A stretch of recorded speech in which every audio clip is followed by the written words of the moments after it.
Hello there, and welcome to a fireside reading of the original Sherlock Holmes adventure, A Study in Scarlet, by Sir Arthur Conan Doyle. This book was originally written in installments and appeared in Beeton's Christmas Annual. That was in 1887.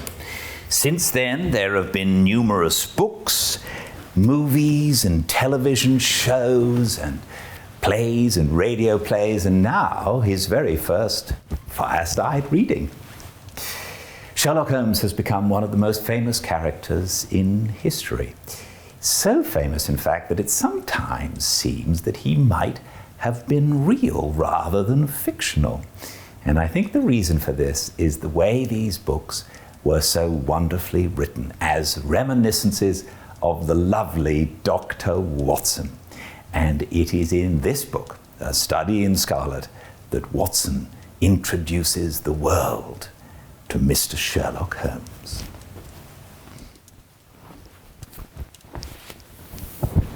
Fireside reading is a whole new way to look at books.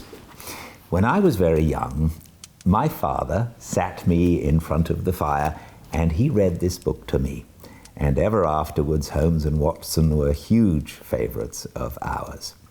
So much so that when my father was really quite old, I returned to England to visit him and asked him what he'd like to do. And he suggested that I read this book back to him, which I did. This book holds a very dear place in my heart, and I hope that after you've watched and listened along with me, it will hold a dear place in your heart too. Please enjoy this fireside reading of A Study in Scarlet by Arthur Conan Doyle. Part 1. Being a reprint from the reminiscences of John H. Watson, M.D., late of the Army Medical Department. Chapter 1. Mr. Sherlock Holmes. In the year 1878, I took my degree of Doctor of Medicine at the University of London and proceeded to Neckley to go through the course prescribed for surgeons in the Army. Having completed my studies there, I was duly attached to the 5th Northumberland Fusiliers as assistant surgeon. The regiment was stationed in India at the time, and before I could join it, the Second Afghan War had broken out. On landing at Bombay, I learned that my corps had advanced through the passes and was already deep in the enemy's country.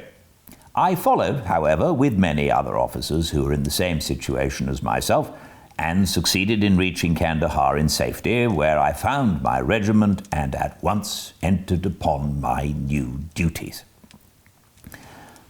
The campaign brought honours and promotion to many, but for me it had nothing but misfortune and disaster. I was removed from my brigade and attached to the Berkshires, with whom I served at the fatal Battle of Maiwand. There, I was struck on the shoulder by a Jezzail bullet which shattered the bone and grazed the subclavian artery.